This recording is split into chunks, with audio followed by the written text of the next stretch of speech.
Okay, wow, very loud. I will call this meeting to order. This is the kickoff meeting for the New Mexico PRC Nominating Committee. And the first thing we'll do is a roll call. Staff, if you wouldn't mind helping us out. Ricky Seguin, Here. Michael Barrio, Here. Sydney Beatles, Zach Cook, Here. I know he's here. Here. We'll come back to him. Ken Costello, Here. Catherine Nicolau, here. And Ron Lovato. Are we having? Okay, there we go. Zach Cook, are you online? I'm here. Can you hear me? We can hear you. Madam Chair, you have a quorum. Okay, thanks everybody. Thanks for being here. Thanks to staff for organizing the room, gathering our schedules, and accommodating the remote participation both for the committee members and members of the public that are watching online right now. The next item on the agenda is the Pledge of Allegiance and the State Pledge. So let's all do that. We'll start with the Pledge of Allegiance. I pledge allegiance to the flag of the United States.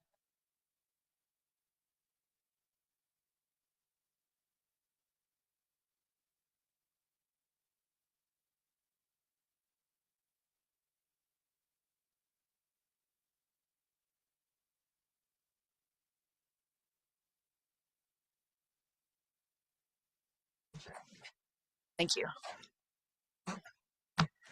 Okay. Third item on the agenda is consideration and approval of the agenda.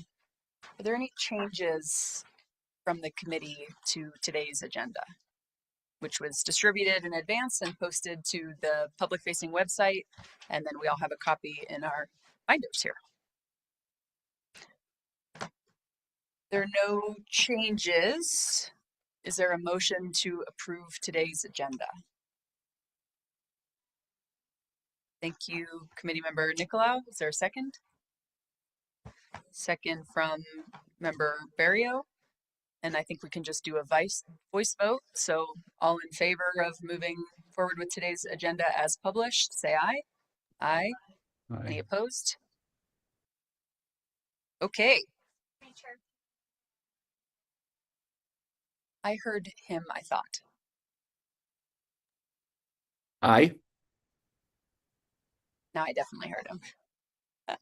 Thank you. Okay.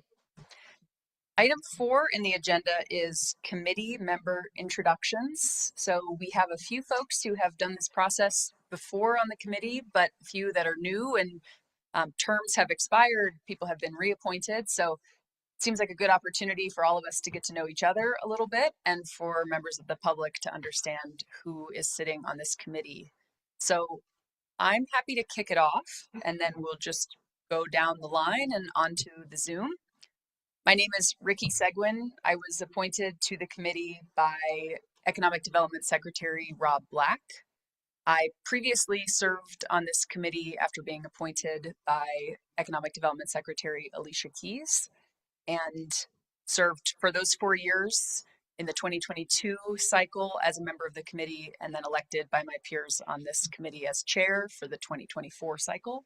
So I served as chair for the final 2 years of that 4-year term. In my day job, I run a trade association called the Interwest Energy Alliance that represents utility scale renewable energy transmission and storage companies here in New Mexico, which is where I'm based, but in 5 other states around the region. And as I've sat through this process and have been engaged with it, certainly there are a lot of priorities I have around candidates that are qualified, will uphold the mission and priorities of the commission, but we'll be thinking about economic diversity, thinking about reliable electric service. And in my role as chair and in my role as a committee member, thinking very critically about the role of the public participation, a transparent process that people feel like they can stand by and feel like they had an opportunity to have their voice be heard as this committee elevates candidates to the governor and the governor ultimately selects commissioners is a very big priority for me. So with that, I will pass it to my left here to Committee Member Nicolau.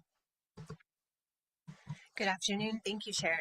My name is Catherine Nicolau, currently the Broadband Program Manager for the City of Albuquerque. I was appointed by the Speaker of the House, Javier Martinez.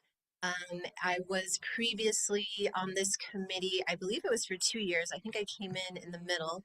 And so it was a really good experience, and I am very honored and happy to have been reappointed. What I bring to this committee is as a subject matter expert in broadband, having had worked with the PRC prior to this being an appointed position, bring different type of experience in knowing how it was before versus how it is now, but also, making sure that we pick commissioners that understand the value of high quality broadband internet for all New Mexicans. So happy to be here. Thank you. Ms. Beatles. Thank you. Good afternoon, everyone. Sydney Beatles. I am honored to have been reappointed by President Pro Tem Senator Mimi Stewart.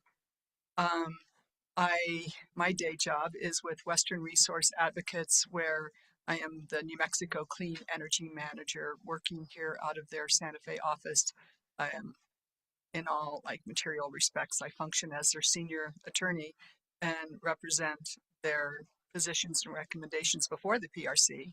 I've been with WRA for about 7 years, and before that I was with the PRC on the staff side for 23 years. And I echo everything that has been said so far about the role and the importance of this commission in the impact of utilities and telecommunications providers on the economy and the environment and the public interest of the state. I would like to add that this agency's work seems to becoming more and more in the public eye, because there are pretty much universal concerns, and by universal I mean not just New Mexico but across the country, about affordability and the impact of data center development. So I expect some related questions, not related to pending cases, to come up during our process. Thank you. Thank you. Mr. Costello. Good afternoon. My name is Ken Costello. I'm honored to be on this committee, and it's articulated by the previous speakers. I think it's important for the state of New Mexico to have good commissioners. Of course, we all have our own perception of what a good commissioner is, and mine is, a commissioner that looks out after the public interest, which is sort of a vague term, but someone also that's knowledgeable in the issues, because the job requires a lot of technical expertise, in my opinion, to do a good job. My background: I'm an economist. I currently I label myself as a regulatory economist, independent consultant. I worked many years at Ohio State, working for a group called the National Regulatory Research Institute. And we actually worked for all the state commissions throughout the country. And we did a lot of international work too. So I'm familiar with working with commissioners and maybe be able to convey some of my experience and, what sort of distinguishes, a good commissioner from, not so good commissioner. It's not easy to do, but I'm particularly interested in, interviewing the candidates. I think that's an important part of the job, and I look forward to that. And again, I feel honored by being selected by actually the Senate Minority Leader William Scherer, and again, I look forward to working with my colleagues on this committee. Thank you. Thank you. Welcome. Mr. Barrio.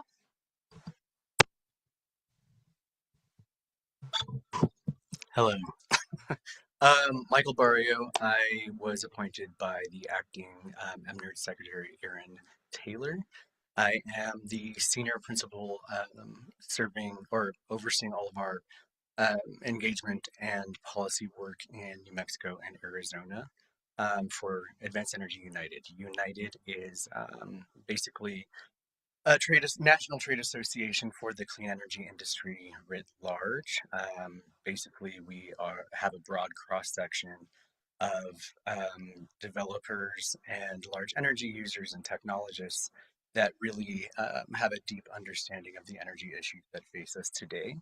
And I think for me, it's really important that, well, I think everyone said very eloquent things about what we're looking for in a commission, and my muse is somewhat ephemeral. So what I can say, and not better than anyone else, is that I think it's important that our commissioners have first and foremost the requisite experience for the job that they are tasked with, and that they understand the gravity of the decisions that they're tasked with making.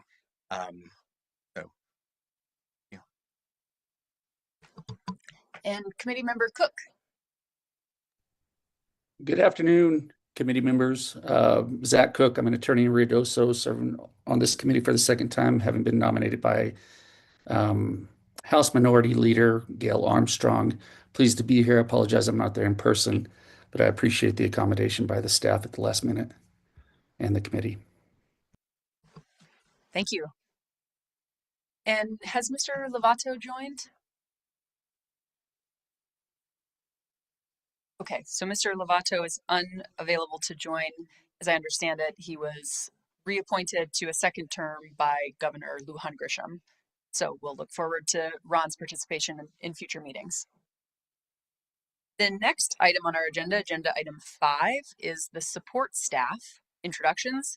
Let me just say before we do this, the support staff is really critical to our success as a committee, being able to have high quality meetings with good technology where we have the best opportunity to get to know candidates, understand their experiences, and hear from the members of the public. So with that, I'll turn it to Choya, and maybe you can decide who says what at what time. Thank you, Madam Chair. Committee members, I'm Choya Corey. I'm the Chief of Staff at the Public Regulation Commission. The committee is administratively attached to the Public Regulation Commission, so all of the in-person attendees you see here today are all staff members from the PRC, with the exception of our attorney, and I will let her probably introduce herself first. Hello, my name is Nicole Sanchez. I'm an Assistant Attorney General with the New Mexico Department of Justice. I'm here to serve as legal counsel, and within these meetings primarily to help you with procedure and anything related to Open Meetings Act.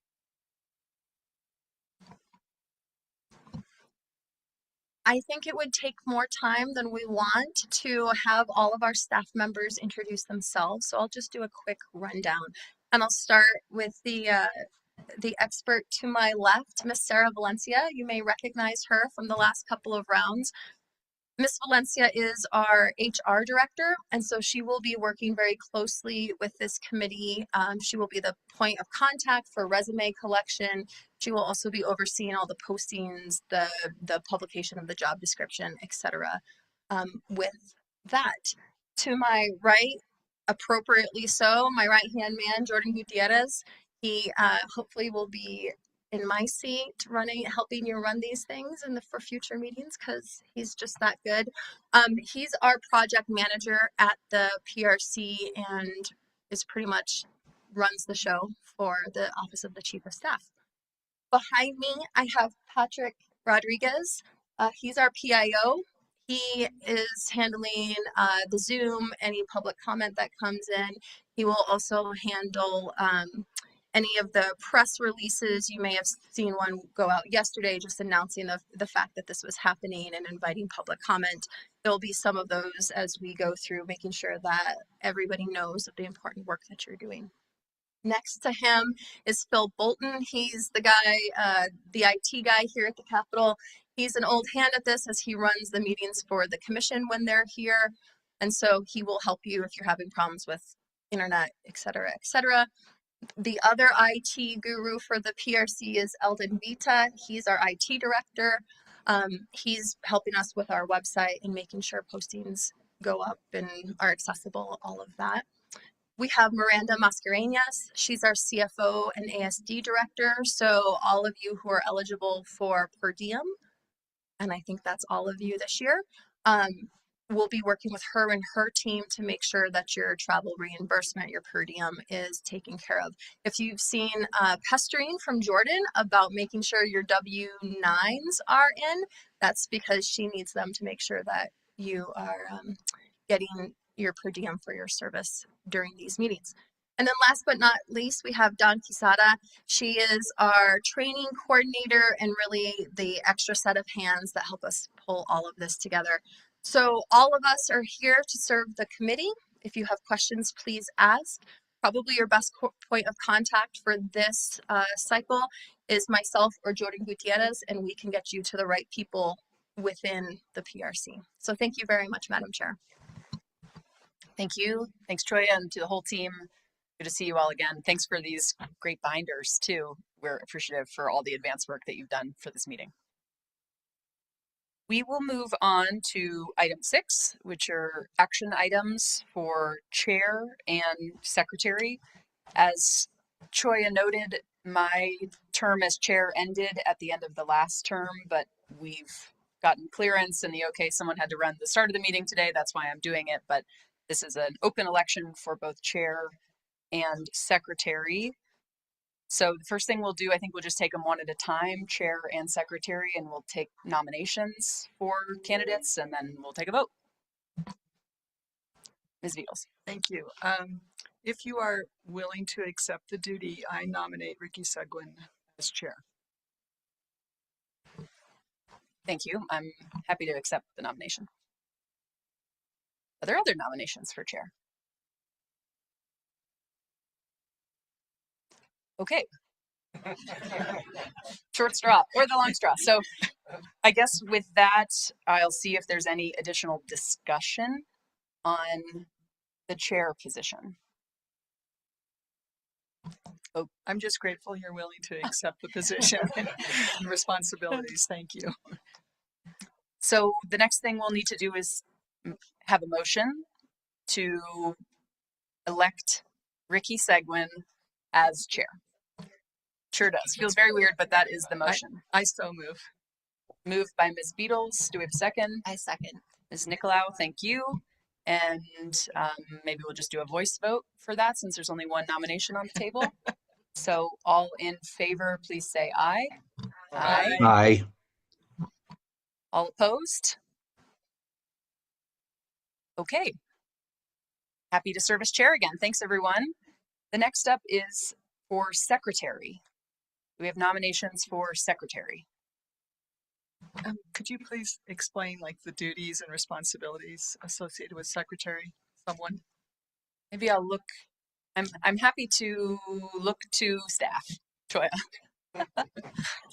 Madam Chair, Member Beatles, we were looking real hard for anything that might describe that. And besides the statute noting that there will be a chair and a secretary, that's what we got for guidance. I would ask the chair if this position couldn't work with us and staff to help refine the minutes so we don't experience the same kind of technical difficulties that we did for the last cycle. So that's what I would request, just as a support function. That certainly seems reasonable to me. I think based on past experience, I think the secretary typically served as chair when the chair was absent, either for a full meeting or part of a meeting. So maybe that's a sort of loose expectation, but again, this isn't spelled out in statute anywhere. I do have one more question. So, Troya, by helping with the minutes, does that mean there is like a transcript and you would like someone to review it to make sure to catch any errors or omissions, I guess? Madam Chair, Member Beatles, I would anticipate our staff will pull together the minutes and then have a point person in maybe the secretary to do that review before it comes to the full committee.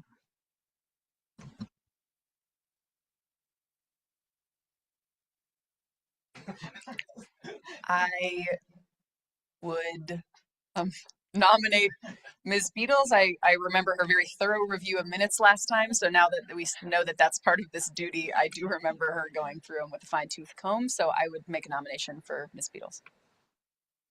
Do you accept the nomination? Yes, I do. Thank you very much. Are there other nominations for secretary?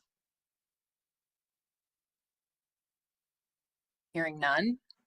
Any additional discussion before I'll just say any additional discussion.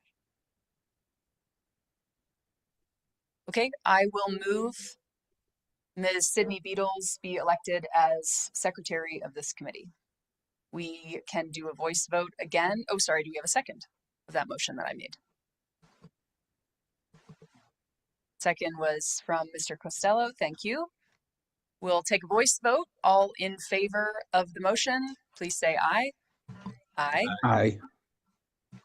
All opposed? Nay.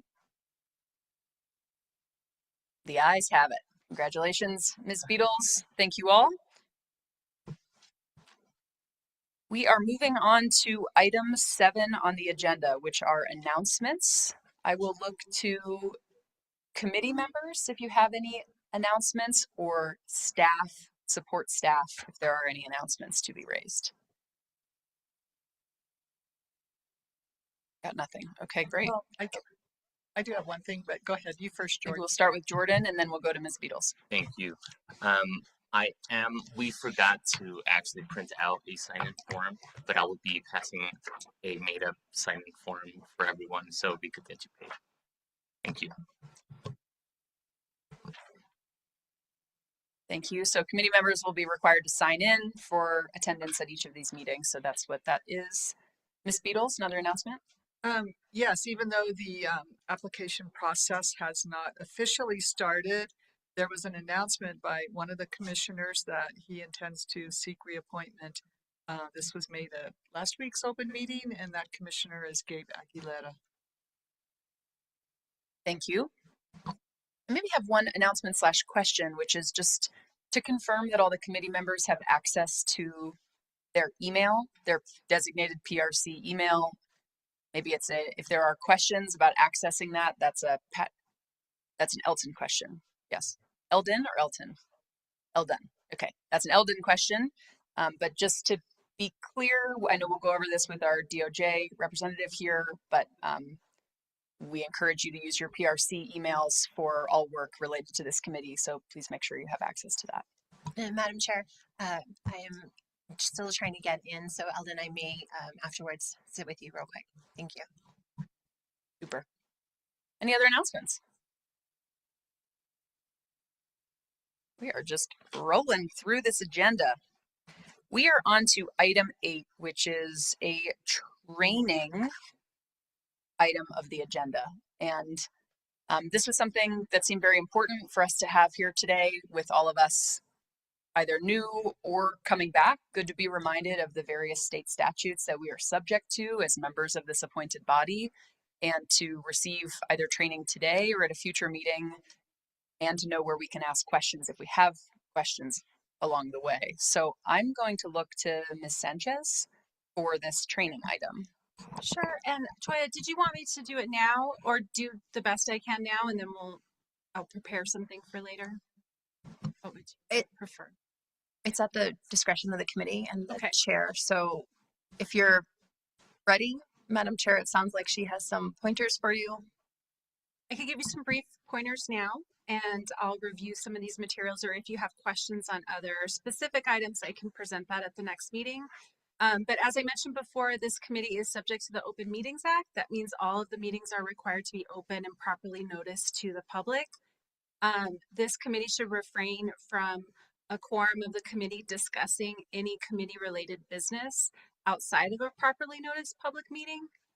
As you just mentioned, you have PRC specific emails. That is likely because you are also subject to the Inspection of Public Records Act, which most everything that you do, right, say records, everything would be open to the public. So be aware of that as you respond to emails or have any other items in the record. This committee is also subject to the Government Conduct Act, which I saw is tab 7. I can review this and give some highlights for this committee in more detail, but essentially you want to behave like a public official with integrity. We'll leave it at that. And financial disclosures, I'm not as familiar with, but I assume maybe Choi could highlight that. I assume maybe you already disclose any financial potential conflicts that you may have, conflicts of interest or financial interest that you may have. Were there any other highlights on financial disclosures?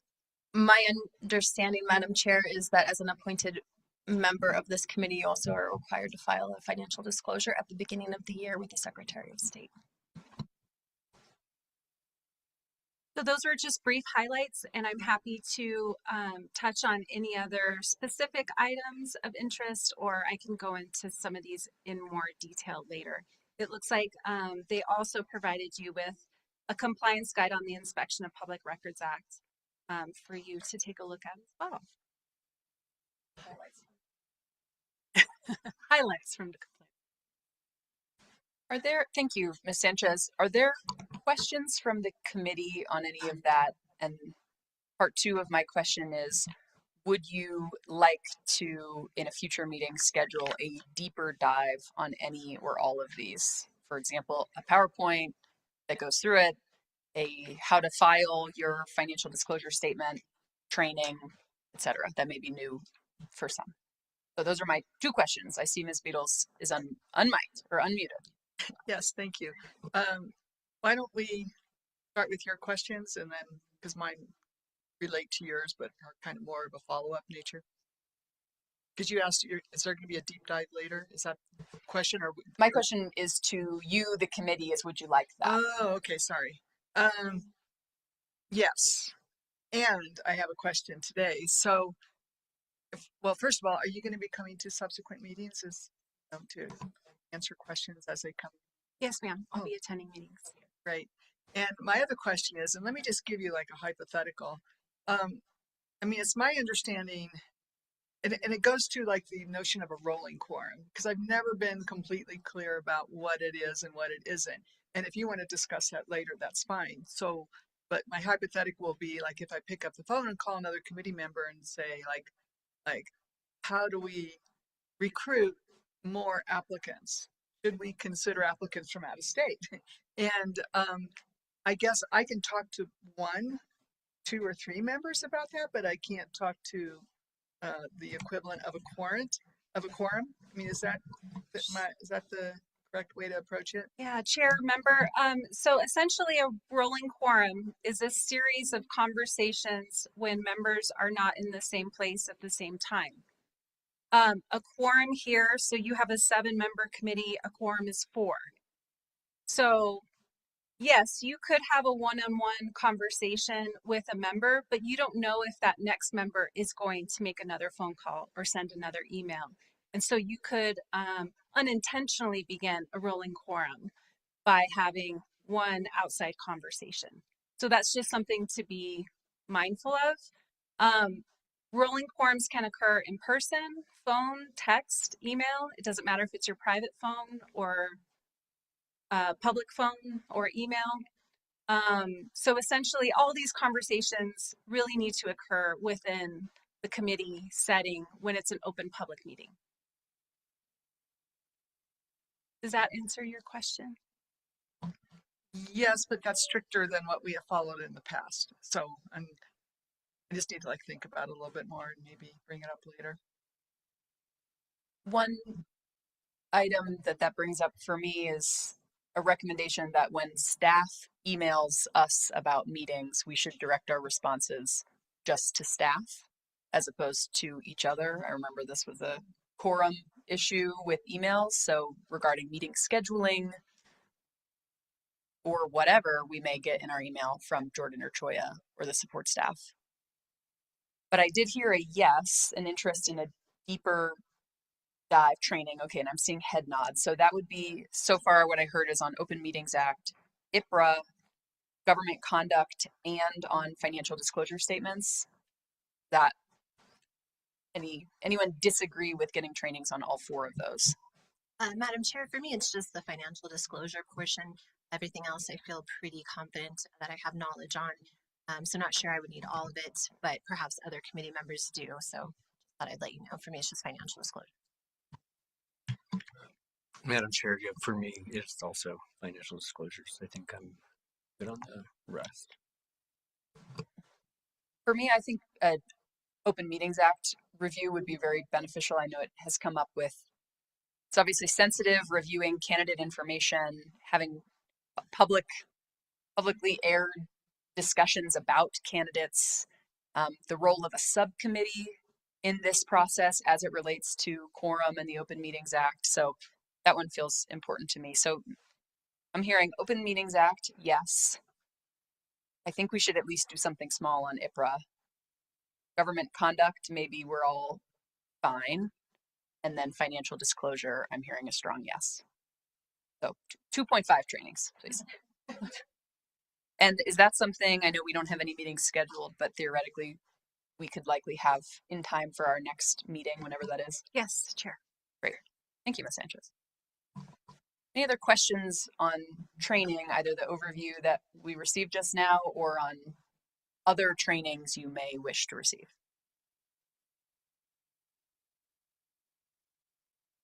Great. We will move then to item 9 of the agenda, which is the review of the committee's roles and responsibilities. And I am going to turn this to staff to remind us of our roles and responsibilities, please. Thank you, Madam Chair. If you look to, in my book, it's tab 4, which is the statute about the nominating committee, and tab 5, which is the qualifications of the commissioner. The nominating committee meets every 2 years to essentially recommend well-qualified candidates to the governor. On the back page in subsection G, it essentially says, and I read, submit a list to the governor at least 30 days prior to the beginning of a new term of no fewer than 2 qualified nominees from diverse geographical areas of the state for appointment to the commission. So that makes your deadline December 1st, and you must recommend at least 2, but it could be more, qualified candidates for commissioners, and those candidates must be from diverse geographical areas of the state. Also, on that page, looking at subsection J and K, the committee shall actively solicit, accept, and evaluate applications from qualified individuals. You can create the process as this committee so sees fit, and those that you nominate to the governor shall be, as the committee deems it, the best qualified to serve as a commissioner. Thank you. Can you speak to the political party screen that we have for the candidates, please? Thank you, Madam Chair. Yes, the Constitution requires that the 3 candidates cannot be of the same political party. The seat that is coming open is currently held by a Democrat. The other 2 seats are held, one is held by a Democrat and the other is held by a Republican. So there is no political affiliation limitation on this seat. Thank you. Are there questions from the committee about the job ahead of us? Ms. Nicolau. Madam Chair and staff, is the expectation that we will continue to meet in person, or will there be virtual options at times if we request it, or how do you foresee that? I'm happy to take that. It's something I'd like to discuss today. I think probably we certainly have the capabilities to allow for remote participation, whether it's fully remote meetings or accommodating committee members as needed. So I think we may want to, as we build out our schedule, think about where we can be the most productive. You know, if that's on Zoom with all of us working through a document versus renting this room, getting all of our schedules aligned, etc. But I think the short answer is, yeah, I think we can do that. Other questions? Yes.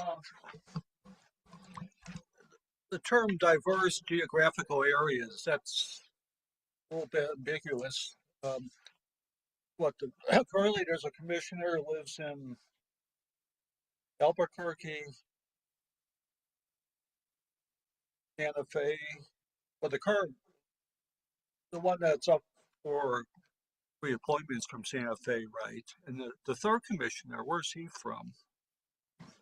Madam Chair, committee member, the third commissioner is from Roswell, but Okay, I would note the way that this committee has interpreted this section in the past is not that the commission must be geographically diverse, but the names that you advance to the governor for consideration must be geographically diverse. So in other words, you couldn't send two names to the governor from both from Santa Fe. okay. Thank you. I think that's a very important distinction too of what our job is versus the governor's job. You know, these pieces here on this page apply to us and what we need to submit up to her office. So, if I may add, since one of the commissioners is from Albuquerque, the new commissioner cannot be from Albuquerque. Even though Albuquerque is a major population center of the state, that's maybe half the population, the Albuquerque area. Is that Madam Chair, committee member, that is not how this committee has read the statute in the past, because the geographic location of sitting commissioners has not been taken into account, because this statute says that the names that you advance to the governor must be geographically diverse. It doesn't speak as I to see. the sitting commissioners. And I think as you brought up for the political party piece, that's in the Constitution. So that is, you know, she is prohibited from selecting commissioners that violate that constitutional language. In our case, this statute specifically speaks to us as a committee and the list we elevate. So our list is in many ways separate from any sitting commissioner. And it's the governor's job to then wade through our list of qualified candidates that meet these conditions. Ms. Beatles? So, Ms. Corey said something that confused me, and maybe I misheard you. You said no more than two nominees that we sent to the names that we sent to the governor may be from Santa Fe, but I think we can send like two names from Santa Fe if it's included amongst a list that does reflect geographic diversity, right? Madam Chair, committee member, I thank you for that clarification. If there are more than two of them, I imagine, could be from Santa Fe. That's probably a question we could work with our lawyer on if we get to that point. But if there were only two, they both could not be from Santa Fe. I do want, for the purpose of the minutes, to be clear though, geographic diversity is not defined in any way. So whether, you know, two from Santa Fe, I think we would all probably say is not geographically diverse, but one could probably argue it is if they lived across town from each other. It's not a county requirement. It's not a city requirement. It's an undefined geographically diverse. Those are the words, but I think it's up to this committee to interpret that and make the best choices we can for candidates that really represent the breadth of our state. Other questions on our roles and responsibilities? Okay, thank you. So let's get into item 10, which is discussion and/or potential action items. The agenda has this broken down into criteria and qualification for candidates, as well as a possible action item, which is approval of a job posting. And then item B is the process. I thought it would be helpful to review how we did this in the past and see if we want to tweak that. That's sort of a process thing, but I think it's helpful from the start to outline maybe one way to approach this duty we have ahead of us and then work backwards from there. So no one disagrees. I'm just going to walk through that. And not that because we did this way in the past, it has to be done this way again, but it's one way to do it. So In the previous 2 rounds of appointing commissioners or nominating commissioners, we published a job posting. We gave candidates roughly 1 month to respond to that job posting by sending resume, cover letter, and basically, at least in the second round, an identification of how you meet the terms of the statute, the minimum qualifications in the statute, and sending those to Ms. Valencia, collected on a site for us to review candidate applications. So that was about a month-long process where we solicited applications. We also had a whole public-facing campaign to have staff be empowered to post the job in various listservs and newspapers and whatever. So there was a 1-month process for soliciting applications and collecting applications.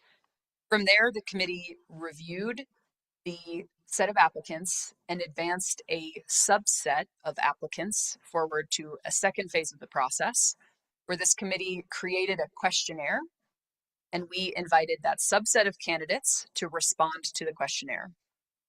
If I remember correctly, we gave them a week or 2 to respond to the questionnaire, and then the committee had about a week or 2 to review those responses. The committee met again and invited a subset of those questionnaire respondents to in-person interviews. We did in-person interviews here at the Capitol in the first round over the course of 2 days, in the second round over the course of a single day. And then we met again to discuss which candidates we would ultimately submit up to the governor. So I think about that as chunk 1 of the process is soliciting applications. Chunk 2 is reviewing and moving forward to questionnaire. Chunk 3 is reviewing questionnaire and moving to interviews. And chunk 4 is interviews to selection. So that's the process we've done in the past. We can alter that. But I guess for this discussion section, how are we feeling about that kind of process? Ms. Nicolau. Madam Chair, to your knowledge, or do you remember, was there any point of the process where the committee members felt like we needed more time? I'm wondering if was the 1 to 2 weeks to review, was that enough time? And this is July, our deadline is December 1st. Could we potentially give candidates more than like a month and a half? Is that valuable in order for them to be able to apply? So just kind of opening it up in terms of the timeline, if there was any room to, or any need to change that in. I think I'm open to both staff and committee members who went through it, your memories. In the first round, when all 3 commission seats were open, we received something like 65 initial applications from a roughly 1 month process. In the second round, where there was only 1 seat open and it was a non-Democrat requirement, we received far fewer applications, maybe under 20, still around 30. Okay, so still quite a few. So I think we could weigh whether a month is enough time, if that feels like enough time and that feels like enough initial applications. I know we heard from candidates when we interviewed them some difficulty in filling out the very robust questionnaire we gave them, which I think in the amount of time we gave them. So that could mean we want to decrease the size of the questionnaire, or it could mean we want to increase the amount of time we give them, but that's maybe a moment of friction. And then the next moment of friction I remember is that, at least in the first round, we reviewed something like 30 questionnaire responses that were all approaching 10 pages long. It was extremely time intensive for the committee to review these responses. So that could mean we invite fewer people to questionnaires, or it could mean we give ourselves more time to review those. But I think those were the choke points that I recall felt more on the questionnaire side, both from the candidate standpoint and from the committee member standpoint. And I know this was all very process heavy. I did map out how we could do this by month, if working backwards from the deadline. I'm happy to go through that. But I think that's a really important question is a month for an application enough? Let's discuss. is a month for questionnaire response and review enough? Let's discuss. But does anyone, another version of the question I'm asking is, does anyone think there should be another step in the process? Does anyone think we should remove the questionnaire from the process? Well, Madam Chair, on that note, and maybe this is something you already planned to discuss, on the questionnaire, I think, yeah, my question is around the process around which the questionnaire was developed, and if that is something that's developed, on a appointment by appointment basis or selection by selection basis, or if it's something that I don't know, is developed otherwise, and how do you envision that process to look this time around? Thank you, Mr. Barrio. My memory, and again, anyone swoop in and correct me or amend, was for the first round, the 2022 process, each committee member brought forward submitted two questions to be included in a questionnaire, and the chair then worked to put those into a single document. We had some discussion about removing any duplicative questions because there were some similar themes.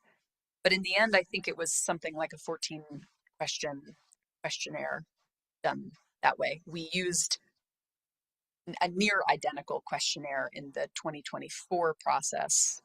We did not go through a restart. A lot of time has passed over the last 4 years. I think some of the issues that we may want to be asking commissioners about is different. Obviously, this is a different body than last time. So my thinking, just speaking off the cuff, is I think we probably want to have this committee come up with its own questionnaire and not just reuse the last one. Ms. Beatles. So I would just like to chime in now that I find the questionnaire tremendously helpful and offering a lot of value to the committee and how I refine or fine tune the questions and issues I want to raise during the interview. But more importantly, I found that I believe that the questionnaire responses are tremendously helpful to the public. The public, is closely watching this process. Some members or organizations file comments or letters in support of particular candidates, and I think their responses to the questionnaire provide the information for people to make an informed decision, not to be too redundant. But I'm looking at Commissioners Aguilera, Nybert's and O'Connell's responses. Nybert's and O'Connell's were like 7 pages long. Nybert's, Aguilera's was six pages long. So yes, in the single space, it is a lot of material. It's very dense. I do think that the documents could be tightened and definitely up to reflect current issues. So I'm not hearing any, let's blow up the process and do a different version of it, but sounds like some refinements along the way. Mr. Costello. Yeah, Madam Chair. So the questionnaire is, the answer is in part determine who gets interviewed. Is that how they're used? I mean, besides the person's original application, their experience, education, you look at the answers to the questions and then decide on who makes the next round. That's right. Okay. Just one other thing, I was thinking of AI all the time, how people respond.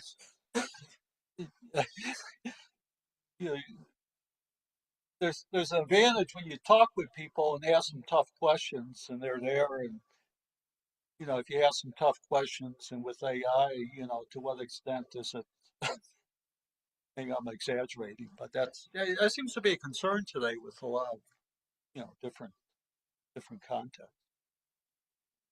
But I agree, I think the questionnaires are important. There's a lot of information in those that I think are important in determining, who gets invited in for an interview.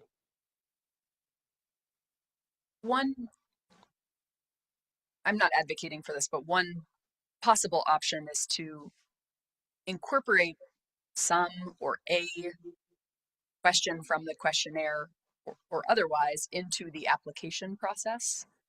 The plus side of that is you can more early in the process get feedback on certain questions you want feedback on. On the downside, you're suddenly reading just the workload question, which I know is not the only thing we're solving for, but it's real. So I think that's something we could consider. And I know one of the items here is to potentially approve the job posting today. And I'm jumping around a little, but if you had a chance to review that, it's quite basic in what we are asking people for on the front end. So that is one modification this committee could consider if it wanted to. To me, personally, I felt like the way we did it worked pretty good. So maybe, go ahead, Ms. Nicolau. Madam Chair, do you have an idea of which question from the questionnaire could potentially make our job a little more efficient if we added it to the posting? I hadn't considered that. It's a good idea. I think it's something we might want to perhaps maybe committee members look at some previous questionnaire questions and see if there's, not to make more work, but I do like your idea. I think for today, depending on the schedule we adopt, it's likely important to move a job posting today.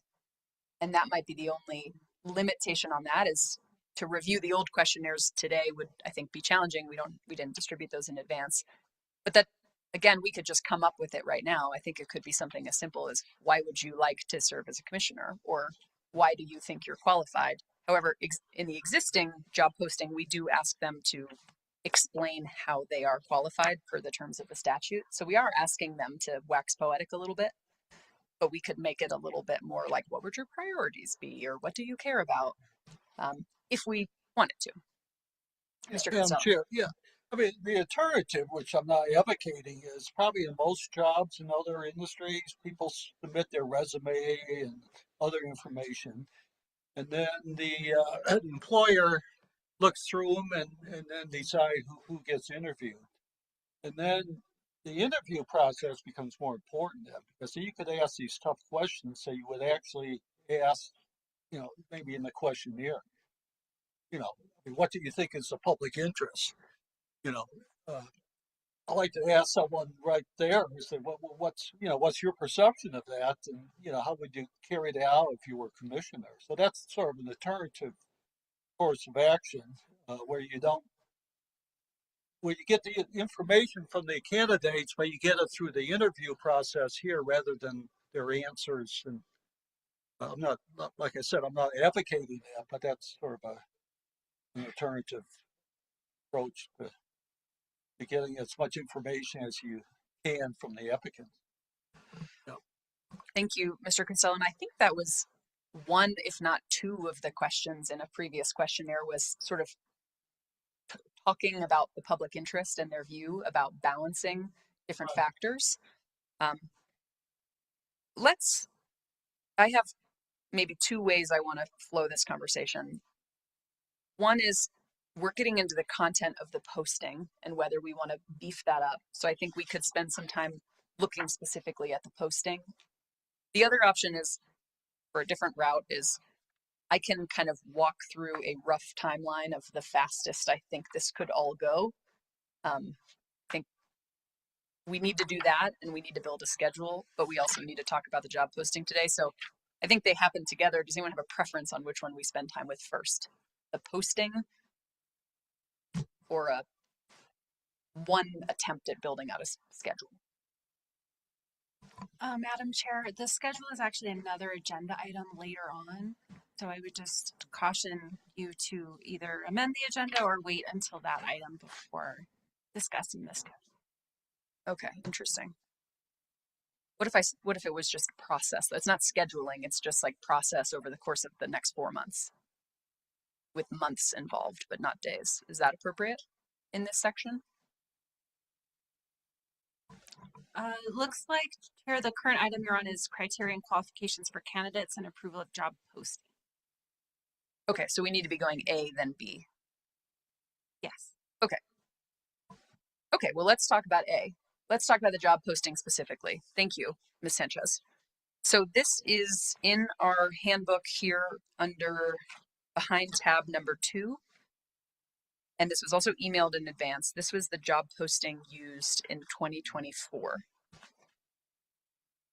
I think there are some specific dates type things we want to update, but to get to the conversation we were just having about what we asked candidates to submit, that is on the second page, just above the big bold text.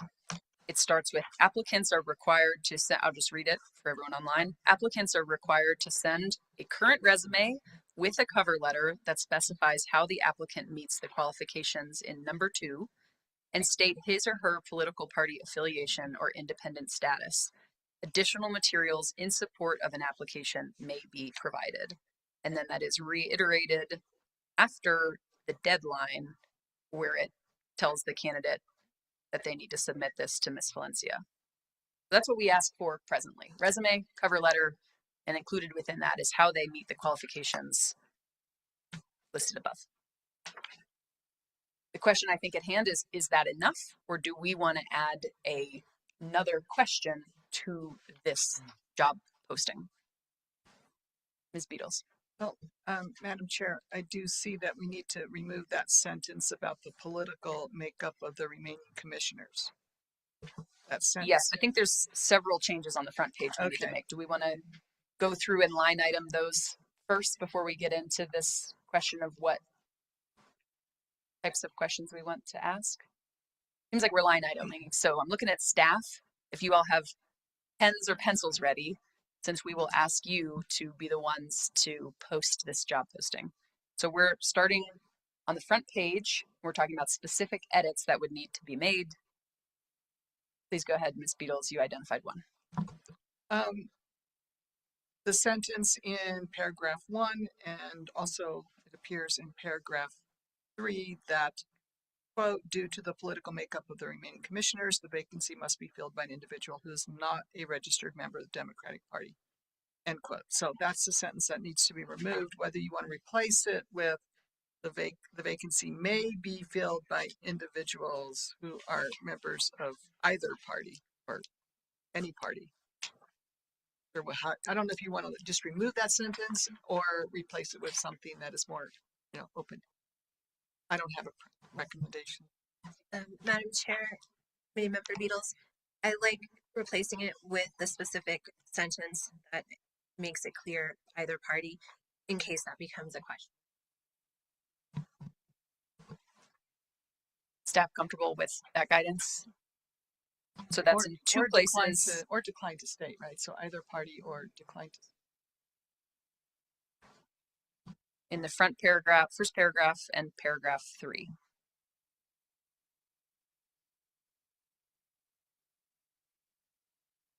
Some other edits on here, obviously the top of the page, updating the committee members. Paragraph 1, the start of the term begins on January 1st, 2027, not 2025. Had a question after 2025. It says this full-time position is based in Santa Fe. I just wanted to ask staff, now that there's an Albuquerque office, is that still true that this candidate or this position is based in Santa Fe? Madam Chair, committee members, yes, all of our positions, though we do have a satellite office, are officially out of Santa Fe. Thank you. Mr. Barrio. Madam Chair, member, what does that mean? Does that mean that they must reside in Santa Fe? I'm considering remote work, and if that's... Madam Chair, committee member, I don't know if we've ever had that question, so I do think we'll work with our attorney and find an answer to that. For administrative purposes, the place of location does dictate what flexibility we have for reimbursing travel and all of the kind of day-to-day operations, but we'll work with our council and get an answer to your question. Thank you. Chair and members, I think, yeah, thank you. I think it's important because if there is a candidate that is exceptionally qualified, but does not or cannot reside in Santa Fe. That would help. Madam Chair, committee member, Commissioner Nyberg doesn't reside in Santa Fe. He's up here a lot, but he lives in Roswell still. So if that's some help, but we will get a finer point on that. But the based in Santa Fe language will remain because all the positions are based there. Mr. Costello. Yeah, Madam Chair. Uh, is there a separate like job description? Because this doesn't tell you, what it tells you sort of what the legislation says, what minimum qualifications a person must have. But a lot of job descriptions tell you that what some of your duties are and maybe what we're looking for in the candidates, and that is that something a little bit more detail in the job description? I mean, We have not had one in the past. I don't know. I think what we have had in the past, which I hear what you're saying is different from this, is the second paragraph where it goes through what the PRC is and does. Principal function of the commission is to adjudicate cases.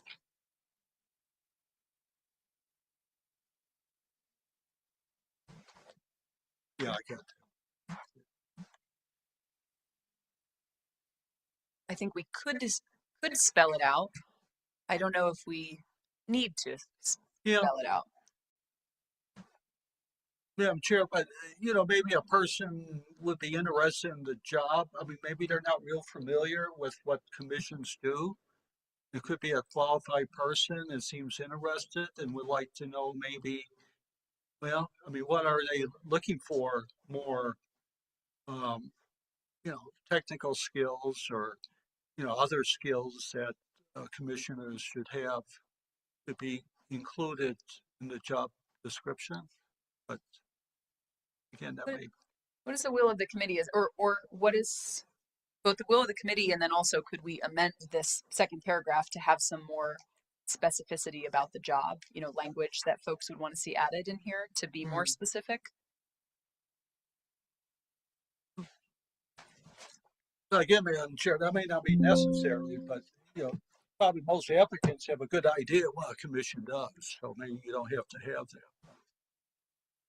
Again, there may be some people that could be commissioners but aren't that, but maybe they shouldn't apply that if they don't know what they should be doing. I guess. Madam Chair. Go ahead. Ms. Nicolau. Madam Chair and committee member, is it Costello? Yes. Apologies, thank you.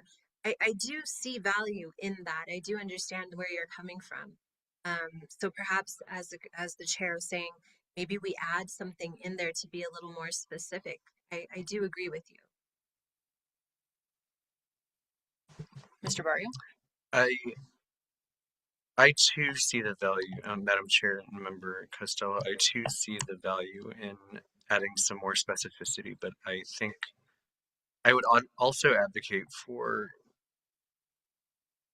for the way that it kind of is, because I feel like some of the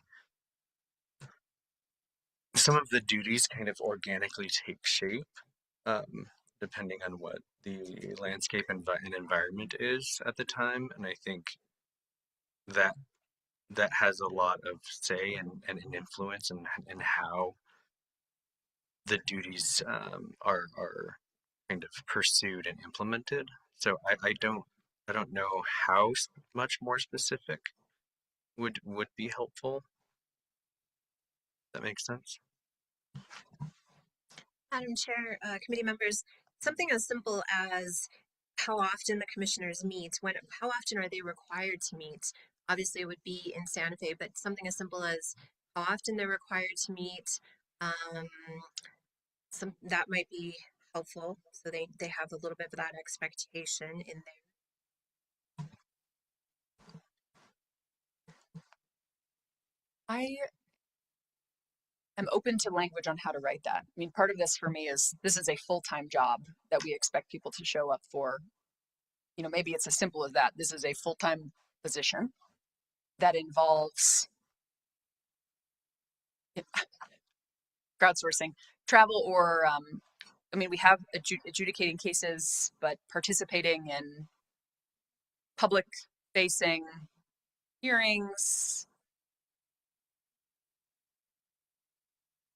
I think I am comfortable with the language as written. However, I am hearing the will of the committee is to be more specific, but I am looking to committee members now to suggest that language so staff can incorporate it today. Unless we want to work on this at another meeting, but I would remind us of our deadline. And I tend to think posting a job as soon as possible is a very high priority, but very open to language suggestions. Ms. Nicolau? Madam Chair, would it be a good time to make a motion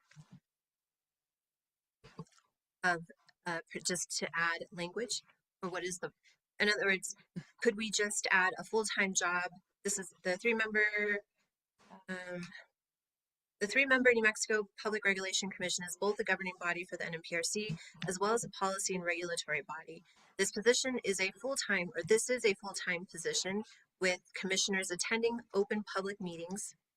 And that would be the only addition. Thank you. I don't think we need a motion just yet because I think we'll make a motion for the entire update of the document, but I heard that language suggested. I wonder if staff wrote it down and could read it back to us so we know what changed. I'm looking at Ms. Valencia. Madam Chair, I didn't catch the last part of it. I got this is a full-time position with commissioners meeting. Madam Chair, yes, correct. Full-time position with commissioners attending open public meetings. And again, I don't remember. Oh, well, in terms of how often they meet, remind me how that's determined. Madam Chair, committee member, it's determined by the will of the commission. So they were meeting weekly, they're now meeting bi-weekly. They could change it again if they so chose. And so, Madam Chair, if we could just put in there by will of the commission, so that is something that is clear to applicants. And we would add this, Ms. Nicolau, thank you for the language. You were suggesting second sentence paragraph 2. Is that where you were thinking, or different location? Madam Chair, yes, that's where I was putting it in. Yes. Great. Other Yes. changes, Ms. Chair Beatles. Seguin. So I do note that is a sentence in the first paragraph, so maybe we can move it to the second paragraph. That this is a full-time position based in Santa Fe, New Mexico. And, you know, I'm thinking about the comments raised by Mr. Badio and Mr. Costello, and it's like, how would I explain what the commission does to my kids, right? And, you know, I mean, I guess their job is to ensure, like, is to administer and enforce the laws of the state that relate to public utilities and telecommunications providers. So you know, and there's also a pipeline safety function. So you kind of go into that, but maybe if we could, I mean, I would need some time by myself to actually like wordsmith that sentence, but I think we could come up with something that tells readers what the job of the commission is. And I understand that most of their work must be, well, the decisions must be made in open meetings, but the commissioners have a lot of responsibilities that go beyond open meetings. I mean, they're, you know, they represent the commission. They probably meet with you regarding staff, you know, administrative duties and such. So I don't want to make it sound like all they have to do is go to an open meeting and vote. There's like a lot of research and reading, and you know, to familiarize themselves with the case records. They attend hearings and that last all day long, day after day, and ask questions of expert witnesses. So I don't know how to like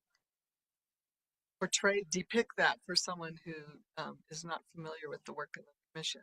I mean, I think we could come up with a sentence, but it really is a very involved job.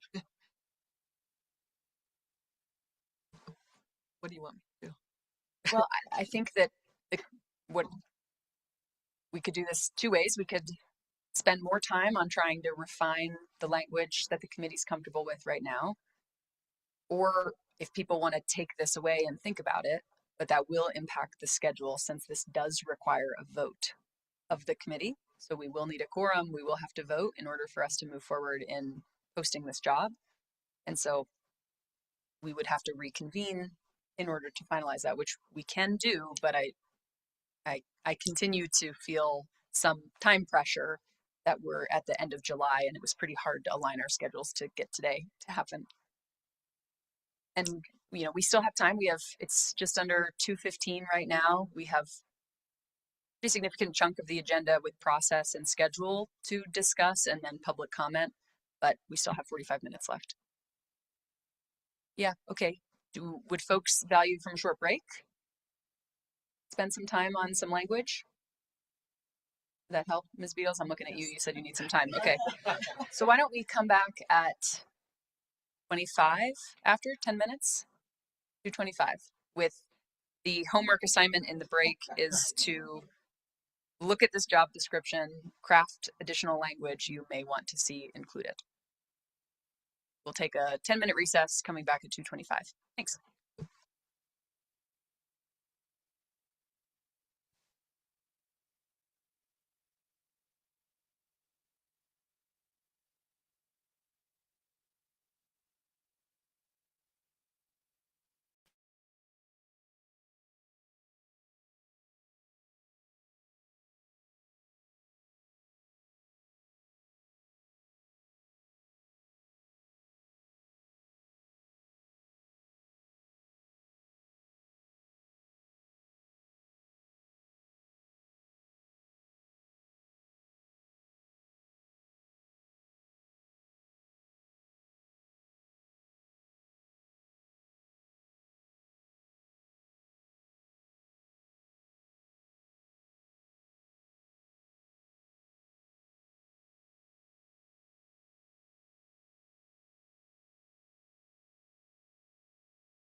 Okay, let's come back from our break. Thanks, everybody. We are in same part of the agenda where we are talking about the job description, which is in item 9. Oh, sorry, my old agenda. The spot we were in, we're there. 10A. So do we have language suggestions for the job description? While Ms. Beatles works on that, maybe I have some edity type changes to mention too. On the second page, under in 2 places, we say applicants are required to send a current resume, etc. It says meets the qualifications in number 2. There's no like 1 or 2 in this document, so or is it only, oh, number 2 of the statute? Okay, maybe that's clear. Ignore.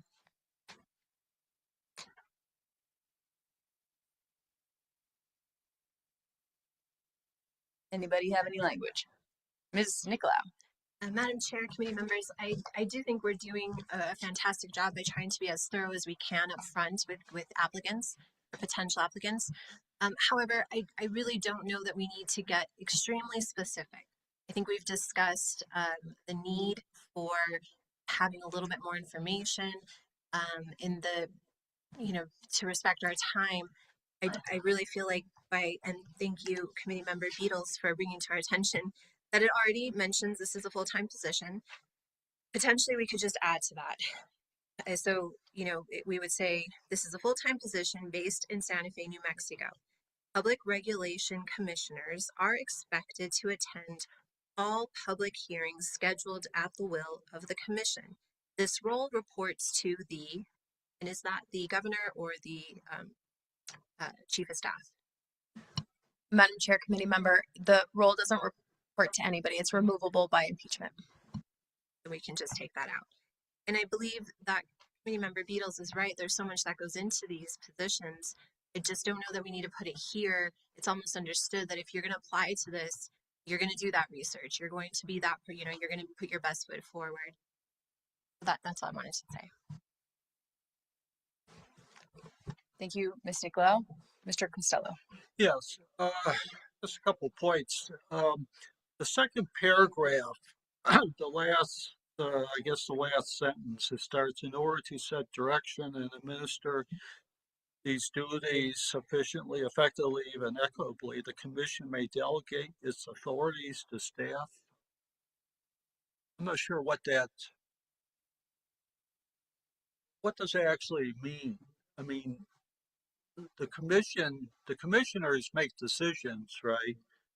And basically the staff helps them, right? I mean, you think there should be something instead of saying that the commissioner gets assistance from the staff to carry out the duties of the commissioner? Something like that? Or what's the meaning of that sentence?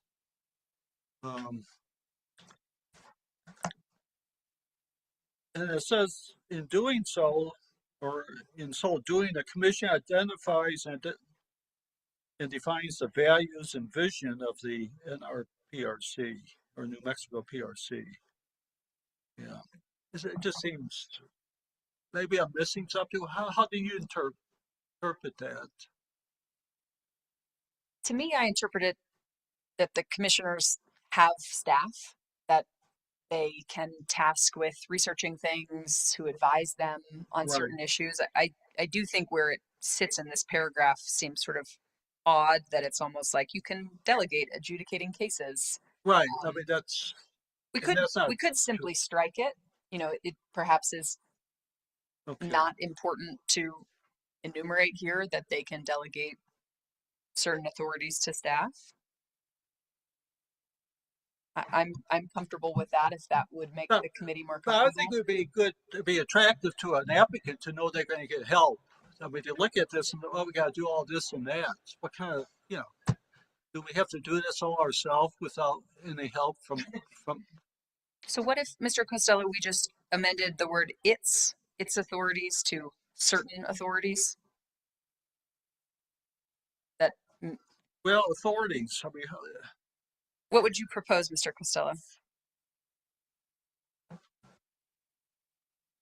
or the commission, well, or the commissioner would, would carry out its duties with the assistance of staff support. So again, it gives the applicant the idea that, he or she is not alone in doing all this stuff, that they're going to get some help from staff. But So that suggestion would be strike that sentence and say a commissioner may, what did you just say? May, well, or may get assistance or rely on staff to help him or her to carry out their duties as commissioner. a commissioner may receive assistance from staff to carry out his or her duties as commissioner. But again, maybe this is what the intent was in that sentence. It just seemed a little bit odd the way it's worded. Okay, so that suggestion is strike that sentence, and the new language is a commissioner may receive assistance from staff to carry out his or her duties as commissioner. Yeah. Okay. Mr. Barrio. Madam Chair and members, with respect, I feel like it kind of already does outline that the commission can expect to get assistance from staff, and I feel like that's included in delegating its authorities, but I definitely am open to revising as stated. But I think I'd also just generally advocate for the language to stay largely the same, and I think my question becomes, has there been any documented issues with this language in the past? Have we received any any kind of comments or direction that would have us revise this language? Has it been flagged as unclear in the past? Not to my knowledge. I think we've received very robust candidate pools in both rounds using this language, but that's only my experience. That's fine. If you want to leave it, just seemed to me Madam Chair, it seemed to me when I first read it, it just seems a little awkward, the wording, but that's fine. If others are satisfied with it, then just leave it. I'm looking to the will of the committee here. I do feel a little bit like we have a lot to cover still, and so I want to make sure we could table this and schedule another meeting where people come back having themselves developed some robust red lines. Or I would like to sort of set a clock awareness that we probably want to move this item within the next 10 minutes to accomplish what we have on this agenda today. So I have heard we have some clear language here, which is to strike this sentence and replace it with the language we just reviewed. I've heard interest in maybe not making changes. Do others have an opinion on that sentence specifically? Ms. Beatles. Madam Chair, hearing my fellow committee members, I did come up with a couple of sentences that I'm just throwing out there, just offer and see if are interested. And they are, among other duties, the work of a commissioner requires attendance at regular open meetings and, as appropriate, multi-day hearings, period. Preparation requires the review of expert testimony and hearing examiner recommendations. I'm not necessarily saying right now that I think those should go in, but I was just trying to be more concrete in what like their day-to-day is. So I'm just offering that for consideration. Madam Chair, could Member Beatles just repeat that last sentence? I'll repeat both of them one more time. Among other duties, the work of a commissioner requires attendance at regular open meetings and, as appropriate, multi-day hearings, period. Preparation requires the review of expert testimony and hearing examiner recommendations, period.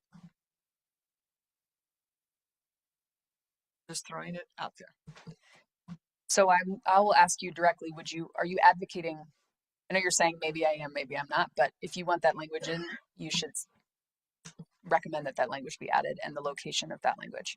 I think it's like it works. I mean, I think it's accurate. So But where I should don't we know put that? I don't know that it's necessary. So I defer to like the will of the committee. Where would I put that?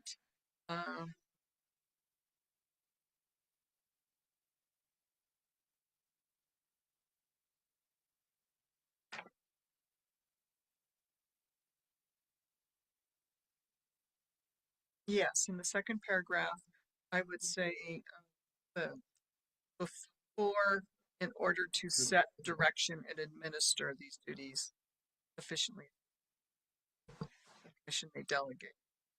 That is after involving regulated utilities and before in order to set direction.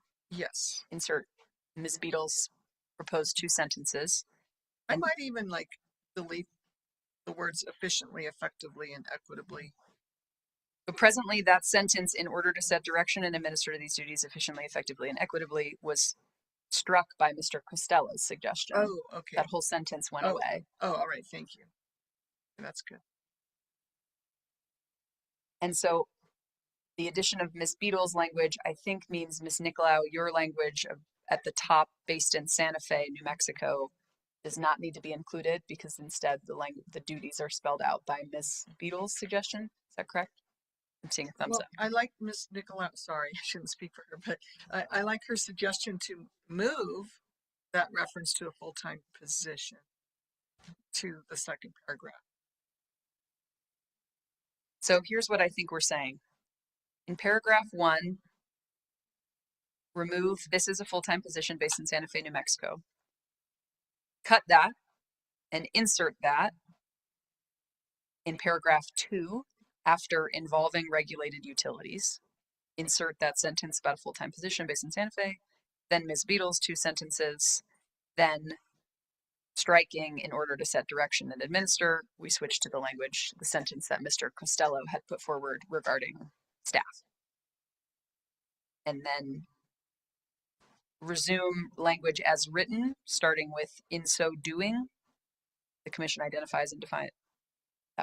Keep that sentence. Do we think that last sentence adds much? Personally, I think there is value in the fact that this commissioner is setting vision. I think that is a sort of powerful job that we're tasking folks to do.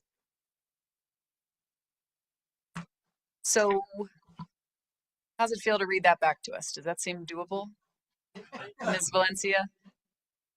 Starting with regulated utilities in paragraph Madam 2. Chair, I wasn't able to capture all of Ms. Beadle's comments, so I might throw it over to her if that would be okay for her sentences. Sure. So starting with governing regulated entities there. Okay. So then, oh, I see. I'm sorry. Involving regulated entities, a principal function involving regulated entities. And then I have, among other duties, the work of a commissioner requires attendance at regular open meetings and multi-day and as appropriate multi-day hearings. Preparation requires, and Ms. Beadles, could you fill in? The review of expert testimony and hearing examiner recommendations.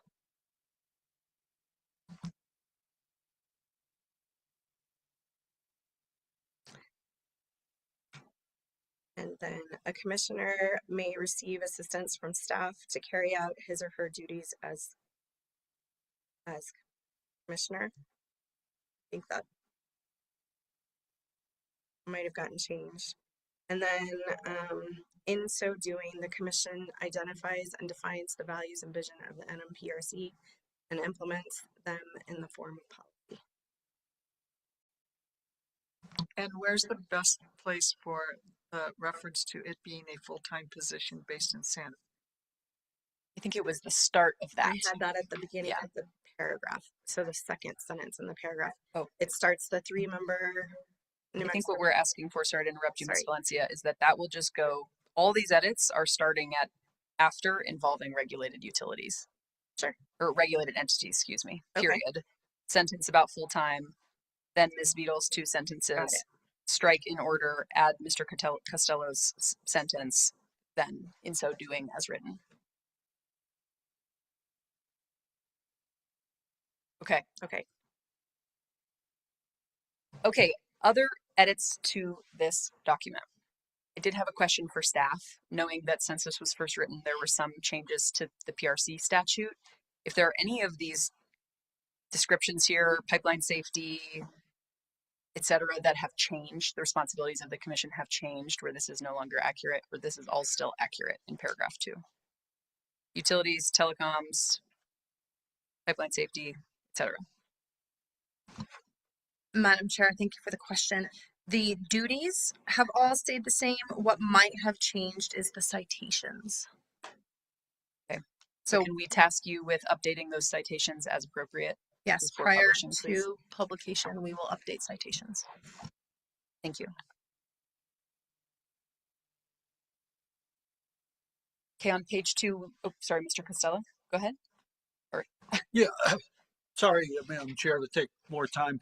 So the candidates must be independent of the industry. So actually, if you work for a law firm and one of your clients is a utility, but you agree that if you got the job, you would divorce, not work at that job anymore. If you're a consultant and you have a consulting job with the utility, at the time you applied, but you agree not to do any more work once you're appointed.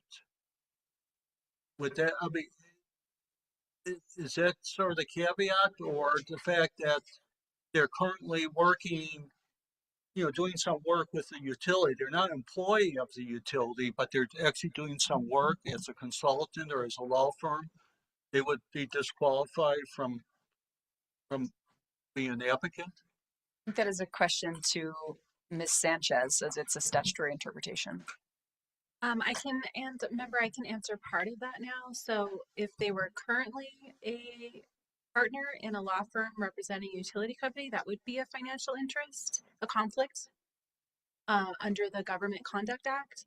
But if the commissioner has left that firm, I need to research that more before I can answer that, because sometimes there are requirements about how long you need to be separated from an employer before moving forward in similar type representation. So I'd have to look that. Okay, thank you. So maybe for the next meeting, since that's a question of the existing statute, some clarification on that from Ms. Sanchez. Thank you. Okay, we're back to where we started on, is what we're asking for sufficient in this document? We're asking for a resume, cover letter, and specifying how they meet the qualifications. Is there anything else we want to be asking for, or is that the correct demand? Ms. Beatles. You did mention that perhaps one of the questions could be included in this initial job posting. One of the questions from the questionnaire. And I don't know if the committee wants these cover letters or letters of interest to be more specific. There was one question that,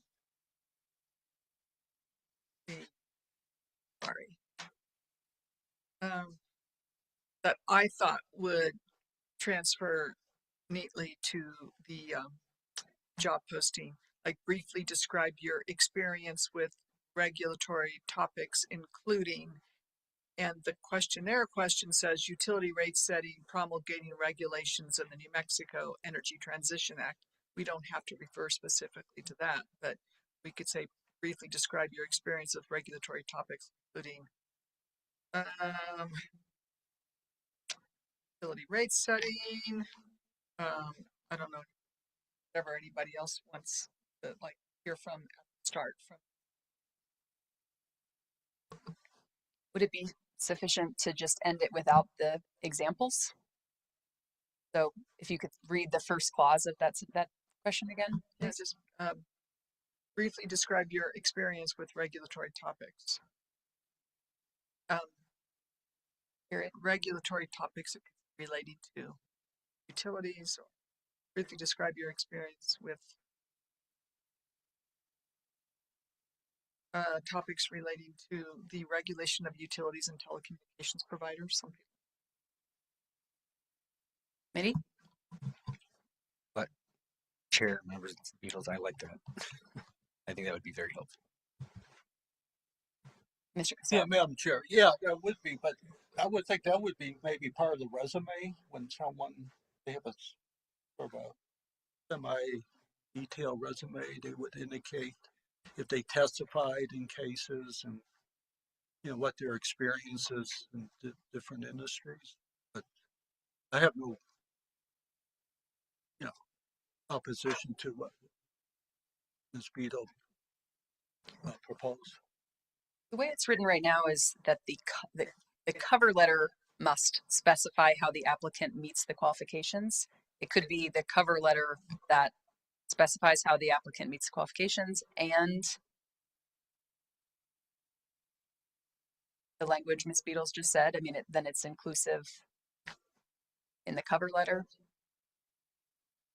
I mean, I hear you, Mr. Costello, that it's likely in the resume. I'm just trying to thread the needle here. Are we asking for a third document? If so, we need to say that. Or are we asking for it to be included in the cover letter? But we do need to decide how we want to write it. And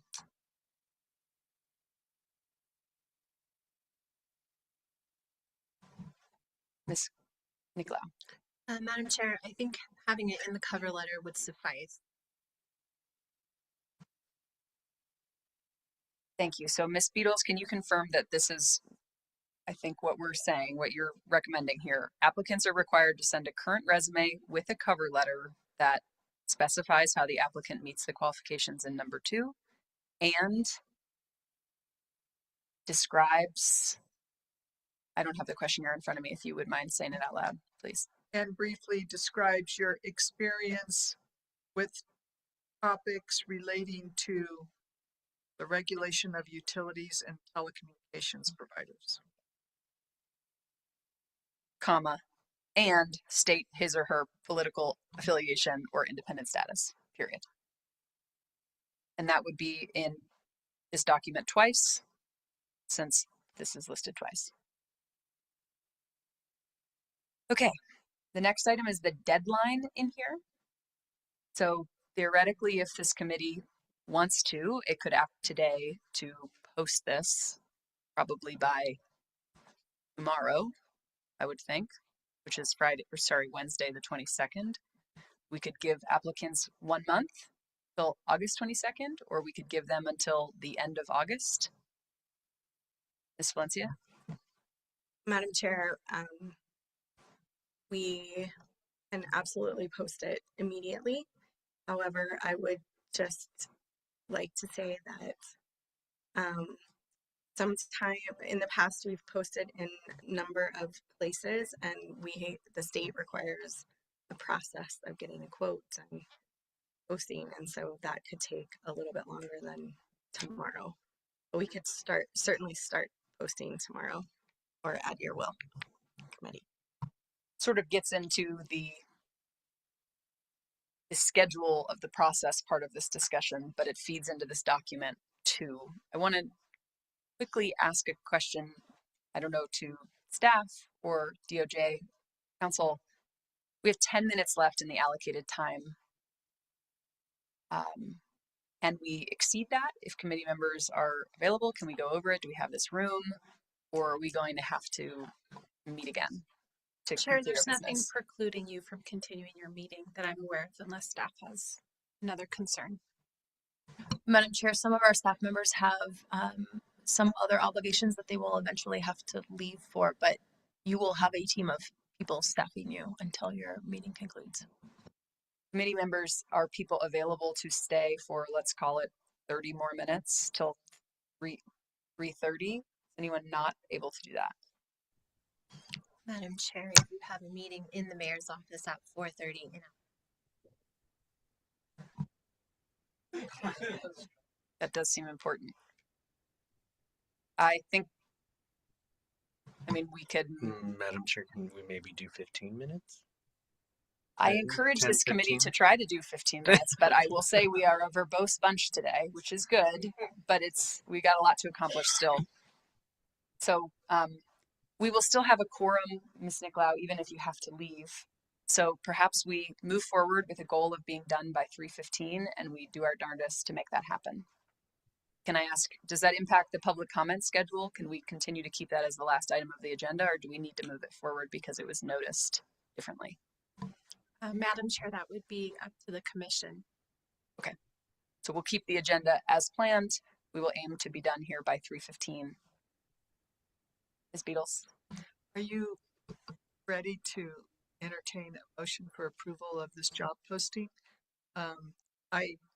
And that would include a deadline of August 31st, 2026. So I move to approve the job posting subject to the edits we discussed today.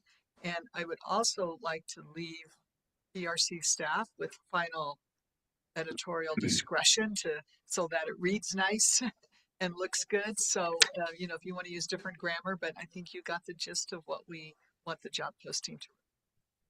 Thank you. That's my Discussion on Ms. Beatles' motion.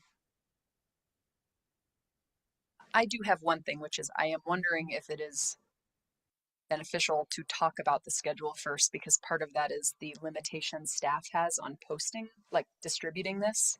And if it's going to take 3 weeks to get this posted to different things, does August 31st feel too rushed? Like, part of me wants to know how long it will take to distribute this to the public writ large prior to setting that date. So maybe my request would be to hold on the motion and ask that question to staff. Yeah, what limitations are we up against here in terms of your ability to help us solicit candidates? Madam Chair, thank you for asking. A few, including the one that I mentioned about getting approval and everything in quotes. We also have to decide where makes the most sense. We also have to determine a budget. We also have to figure out when their publication dates are. This is one of the complications that we ran into last year, is we missed a couple of publication dates just because they didn't have one that made sense, you know.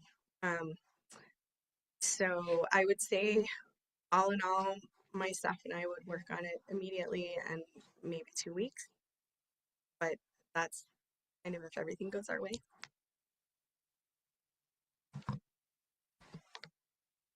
So that could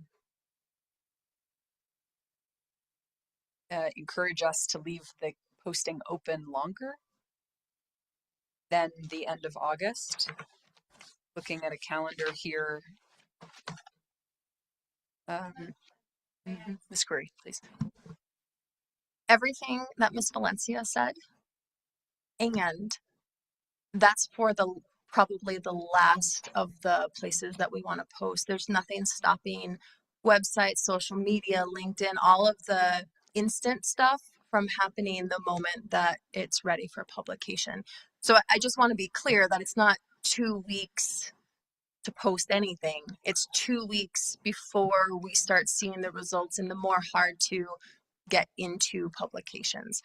The State Bar Journal, for example, you have to get in there 30 days ahead of time. So that's always a complication.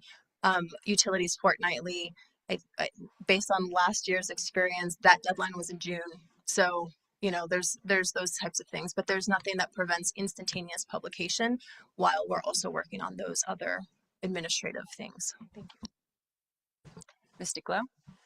Madam Chair, I have a question for staff. Remind me, is the job also posted in rural and tribal publications throughout our state? And are there any deadlines that would be difficult to meet? So,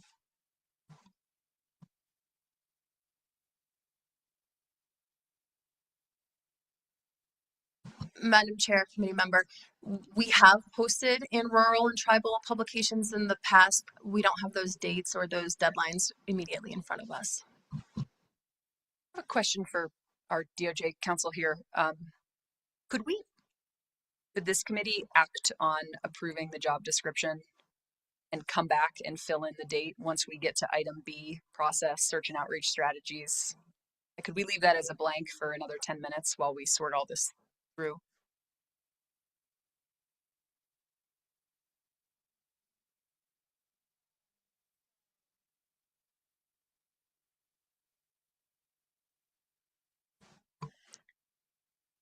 Chair, I believe that would require you to move item 10A to after process? Or were you talking about 11A meeting schedule? Well, to be honest, I think it will be very hard to talk about process if we can't use months. Like if we have to be in 11A to mention months at all, then maybe we move them both. So at this time, if you wanted to postpone this item to the end of the agenda or at whichever order you prefer, you would have to make a motion to move this item in the agenda. I'd like to make a motion that we move this item in the agenda until we've talked about process, because I'm uncomfortable putting a deadline until we've talked about when an appropriate deadline is.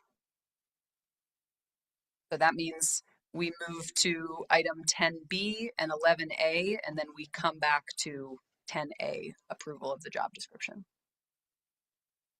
That's my motion. And I second that. Thank you, Ms. Nicolau. We have a second. Is there discussion? Let's do a voice vote. All in favor of the motion, say aye. Aye. Any opposed, say nay. Okay.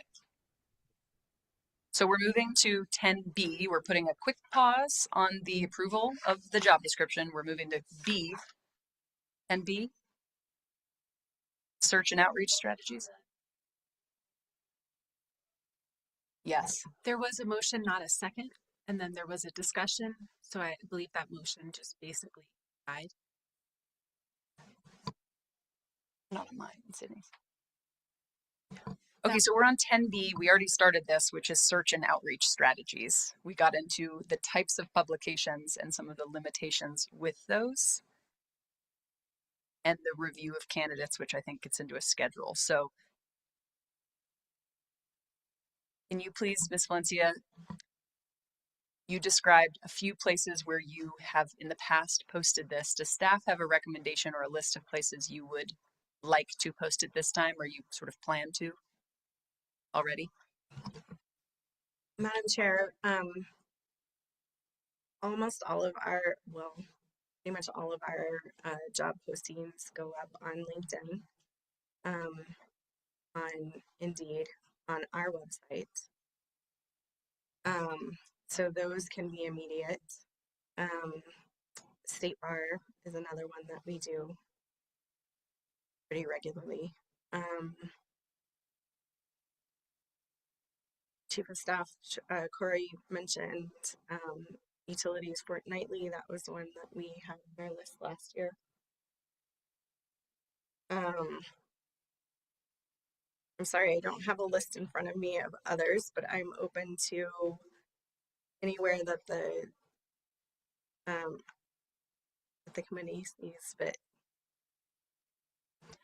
I heard a question from Ms. Nicolau related to tribal publications.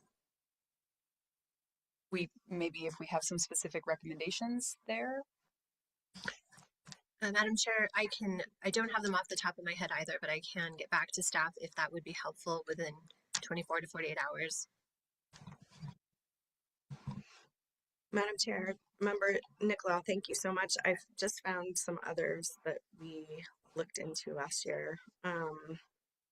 Let's see. Actually, I have a final ad placement spreadsheet that I'm opening.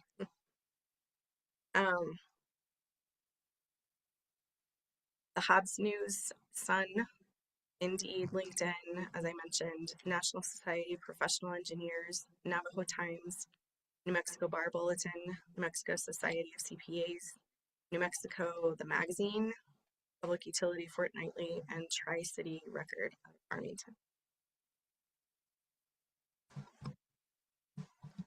Madam Chair, and Ms. Valencia, would the Gallup Independent be useful as well? Yeah. The Gallup Independent, I believe it's a newspaper still in publication.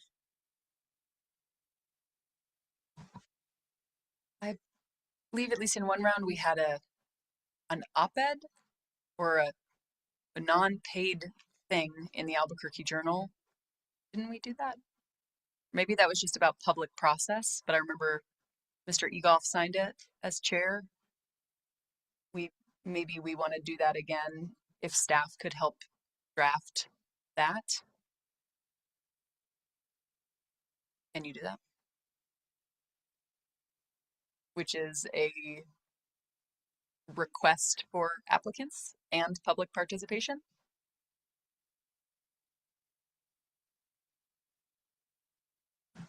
Madam Chair, I pause to say yes to that because our job is to staff this committee and not necessarily put words together for you. That is the conversation that's happening in my brain right now. I want to make sure that we're on the right side of the line. All of this is your so we are happy to help get that placed. Our PIO is here to assist with that. We can do editing and whatnot, but I would hesitate to offer to draft. Would the committee be comfortable if we had I guess we can't do a quorum, but a chair and secretary op-ed? I mean, is that the appropriate way to do it, to solicit applications that we can write and then have staff assist in getting published? Okay, so let's add that to the list. Ms. Beatles? Yes, I would like to expand our tribal outreach, but I recommend that we consult with committee member Lovato in order to do that. I mean, I would like to maybe like specifically provide a copy of the posting to the association. Also, maybe some of the agencies of Navajo Nation that deal with energy related issues. I think if we send an email with the posting attached, expand our reach, and if you consult with whoever's interested, including Batu. And I don't know, do we still have there was a tribal advisory council, consult with the members of that, or there was a council that was created just to advise PRC work. I know that Maya Neva Rudin has left the state, but gone to medical school, but there may be some other council members who would also help us with identifying who specifically to target in that. Madam Chair, committee member Beatles, we're happy to work with our tribal liaison, all of the media contacts that we have as an agency with member Lovato, as well as with the governor's tribal advisory council members to the extent that we have that availability. Madam Chair, if I may make a recommendation, hopefully it's a time saver in this piece, and that is because we are the administrative arm of this committee, perhaps just direction to post anywhere that the committee members individually reach out to help brainstorm, and then anywhere else that we would post it, so that we can use our budget and our judgment and all of the things that my team does on a regular basis to get it as far and wide as possible. No objections here, and a request to the committee to send recommendations directly to staff of other places, and then from me to the committee members to use your own networks to send the posting out as well. So then that gets us into review of candidates, but I think that is really process and timing for when we're going to review candidates. So we're working backwards here toward what the deadline is. So I think we're moving into item 11, which we moved up, which is, I guess, my closing remarks, but it's the upcoming meeting schedule, so we can talk about process. So yes, okay. So we have a deadline of December 1st when the list needs to be sent up to the governor. Working an original schedule that I had thought of is if we posted this week, we gave candidates 1 month, basically until the end of August. Asterisks, I think we should come back to that. We could meet, we could have a, sorry, let me take a pause here. This is our first meeting. That's probably all we do in the month of July, other than post the job. In August, we are soliciting applications the whole time, and we likely have one meeting where we have a working meeting to develop our questionnaire so that that's prepared. We move into September, where we have ended our application window at some point, either late August or early September. We give ourselves some time to review candidates. We meet sometime in September to decide which candidates to fill out our questionnaire, which is theoretically done because we already had a working meeting in August to write it. We invite those candidates to fill out that questionnaire sometime in September and give them a minimum of 2 weeks. And then we give ourselves a minimum of 2 weeks to review that. That probably pushes us into early October. So the questionnaire process is kind of the month of September. In October, we've reviewed the questionnaires and we meet sometime toward the beginning of the month to decide who to invite to interviews. And we do interviews at the end of October. That gives us the chance to meet one more time at the beginning of November before people's travel schedules get really busy for the holidays. And we submit our names to the governor well in advance of the December 1st deadline. That is one version of how we can do this. There are a couple of key sections within there, though, that I think we need to figure out. One is, how long is the application window open? How many weeks do candidates get for questionnaires? And how many weeks do we get for reviewing questionnaires? Based on the limitations I just heard with postings, I think expanding our application window to longer than 1 month may be warranted. We're hearing it might take 2 weeks to get some of these more public-facing things in motion. Perhaps, I'm just throwing spaghetti here, we leave the application open until September 11th, the end of the second week of September. So that's basically 6 weeks to solicit applications. That would mean we've met sometime in August to do a questionnaire build out. We meet sometime the week of September 14th or 21st to determine which candidates move forward for the questionnaire. Let's pretend that we meet on the 21st for ease. That's right in the middle. That means we give candidates, if we give them 2 weeks to fill it out, that means they have until October 2nd. That means we would meet again sometime. Oh, sorry, then we don't have to meet. We just have to read. We just do a lot of reading. So maybe we're doing our own independent reading the weeks of October 5th and 12th. Well, now on my whole schedule, I've crunched here actually. That would mean we meet the week of October 19th to decide who to invite to interviews. Probably takes at least 2 weeks to schedule those interviews. Which means we're probably doing interviews the week of November 2nd or 9th. And frankly, we don't need that much time, in my opinion, after interviews before meeting again to elevate those names up. I know I said a lot all at once here, but When did you say we would be doing interviews? What was your time range? it amended, but maybe the weeks of either November 2nd or November 9th. I do think once we get to the week of November 16th, it's going to get really hairy with our schedules to finalize our list. So I think if there's any way for us to be done and submit names to the governor by November 13th, that is likely what I would advocate for. So the choices made in that draft schedule were 6 weeks for job posting, 2 weeks for questionnaires, 2 weeks for questionnaire review. And those were kind of the items we felt we acknowledged earlier had the most tension potentially on timing. Is that enough time? Is that too much time for each of those key sections? I think that's enough. I'm thinking it might be too much. Too much time for which? For all? Like, do we really need to give them 2 weeks to respond to answer the questionnaire? I would give them a week. That's a little rough.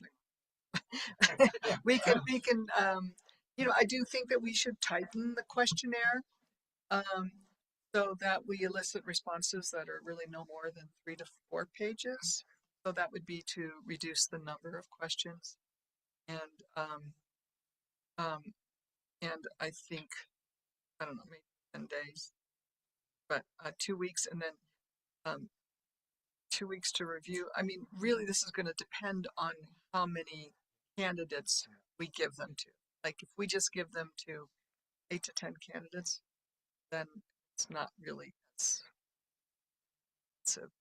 And do we need to set the entire schedule today?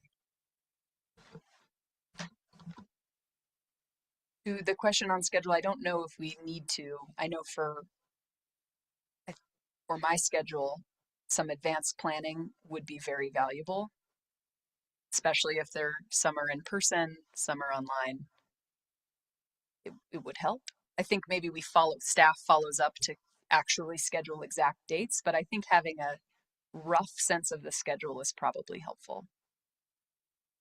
But I think the only thing we actually truly have to decide today is how many weeks we want the application open for.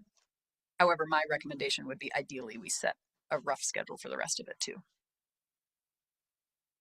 So what I heard you say though on the front end, Ms. Beatles, was you think perhaps the questionnaire timing is a little too long, both for candidate responses and for committee member review. I did not hear you push back on the 6 weeks for the application being open. Or do we like 6 weeks for that, given some of the constraints on distribution? Ms. Nicolau?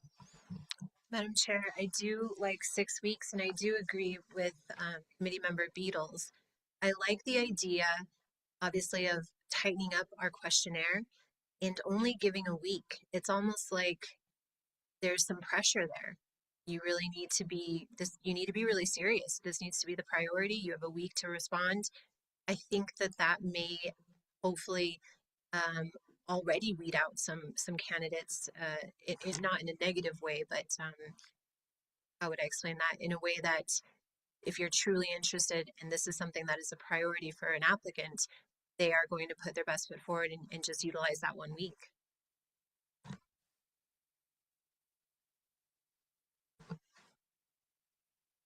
Makes sense to me. So I'm going to go back through with that amendment and see if we can set some, not exact meeting dates. Staff can follow up to schedule exact meeting dates, but like start of week ranges that then we zero in. So job posting goes live theoretically tomorrow or as quick as possible for the initial postings. That is July 22nd. We're leaving the job posting open until September 11th.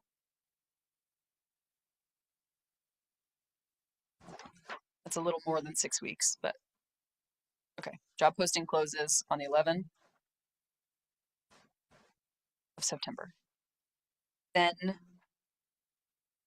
sometime the month of August, though, looking backwards, we need to meet and have a working meeting where we develop the questionnaire.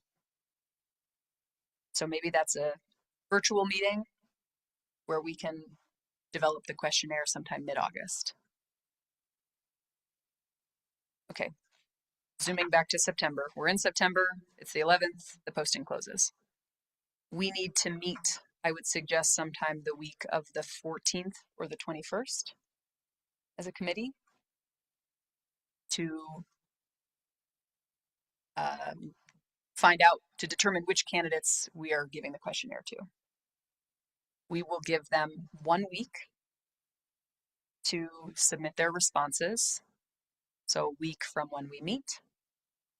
And then we will give ourselves probably something like a week, but maybe it's determined based on how many candidates we're moving forward.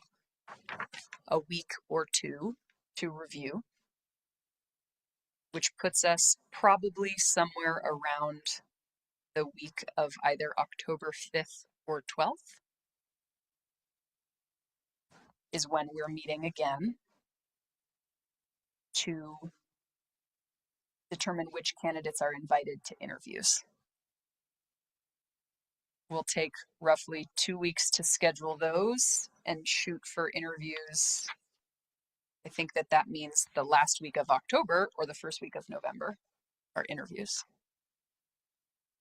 And then we'll meet one final time before November 13th.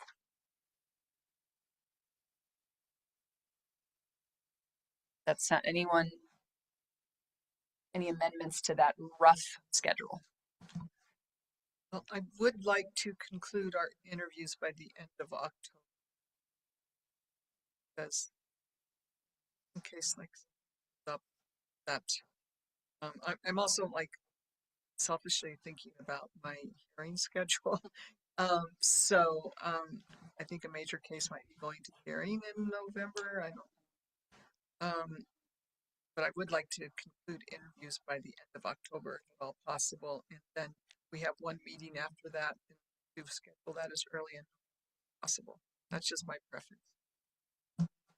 I think aiming for earlier throughout this, being ambitious is good, understanding that some things may slip as we start to get into scheduling. So heard, end of October is the goal to finalize interviews.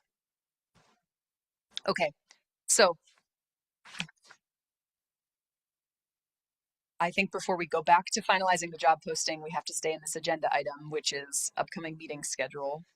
So I think our next meeting of this committee is sometime mid-August.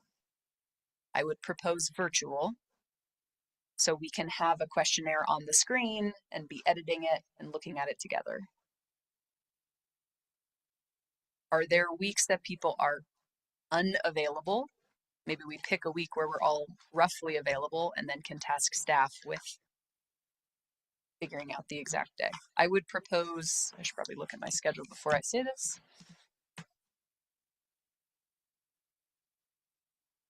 The weeks of either August 10th or 17th for our working meeting on the questionnaire. Where I think in that meeting, we're also getting some training. That's our next meeting. So we're doing the deeper dive on training. I think we may also want a training on how to access the board effect system to access candidate files so we can start reviewing as applications come in, which is, so you all know, the file sharing place where we can review candidate files. So preference October 10th, 17th weeks. Madam Chair. Oh, yeah. To confirm, we're looking at August. Yes, Ms. Nicola. Madam Chair, today's Tuesday. Tuesdays seem to be a good day for all of us. So August 11th or August 18th with a preference of August 11th would be great. Madam Chair, August 11th is the one day I cannot do. What about later that week, Mr. Deal? The rest of the week should work. And Madam Chair, I cannot do August 13th. So I am going to suggest that staff follow up with committee members to look at August 12th, 14th, 17, 18, 19, 20, 21. It's virtual. Fridays are okay. So thank you. So that's all on upcoming schedule, I think, which moves us out of this agenda item and back to agenda item 10A, which is the job description. Chair, does the schedule require a vote? I would turn that back to you. Sounds like it's still open. Sounds like it's being discussed. So it sounds like it was a discussion item, not an action. Does that Sounds sound that good? Okay. matches my understanding. Okay. Yes, thank you. Okay. So we're moving back up to 10A in the agenda, which is the job posting. So to summarize the edits, we have changed to this list of committee members at the top. Paragraph 1, change to the date. Remove the sentence on full-time because that's getting relocated. Change to the sentence about the political makeup. Ooh, sorry, I do have a question. Is the salary still accurate at the bottom of paragraph 1? Madam Chair, the current commissioners are, yeah, that sentence is accurate. Okay. Current commissioners, yeah. Thank you. So paragraph 2, we made lots of changes following the words involving regulated entities. We've gone over those multiple times. Paragraph 3, the change to the political makeup sentence. Page 2, we adjusted what applicants are required to send in. Cover letter has an additional requirement, which is addressing how they have it, how they've done the thing we said, exposure to regulatory affairs. That change happens twice. The deadline we are setting is September 11th, 2026, 5 p.m. And everything else is the same. Is there a motion to approve the job description as amended? I so move, subject to final editorial details by staff. Have a motion? Is there a second? I second. It's Nicolau with seconds. Is there a discussion on the motion? Okay, we'll do a voice vote again. All in favor, please say aye. Aye. Aye.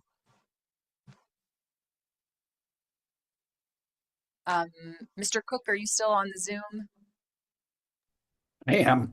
Aye. Thank you. Any opposed to the motion? Okie dokie. We have a job description finalized. Thank you. And a plan. So we're now moving into our item number 7 on the agenda, and I understand we're over the time we set as our goal. So if Ms. Nicolau, you need to go, we totally understand. It is public comment.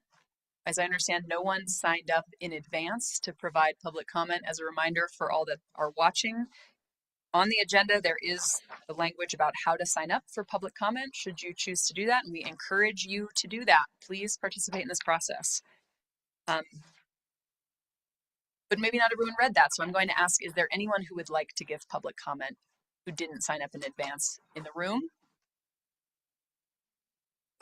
And do we have anyone online? Madam Chair, we don't have anyone online for public comment. Heartbreaker. Well, please do sign up to test or to give comment. We will make sure in every notice, in every agenda, we explain how to do it. But I think all you heard in our introductions, take very seriously that we want this process to be transparent and involve the public. So please do participate. Ms. Beatles. I just have one final request of staff before we recess or adjourn. And that is, do you have a clean copy of the questionnaire that you can distribute? Okay, great. So we can start to be thinking about how to. That's a great question. Do we want, maybe the task is to look at that and think what questions you would want to ask instead of those, or what of that you would want to retain. So please, everyone, take the time to look at that before our to be scheduled August meeting. Good work today. Thank you, everyone. Really appreciate the staff and the committee. We are adjourned.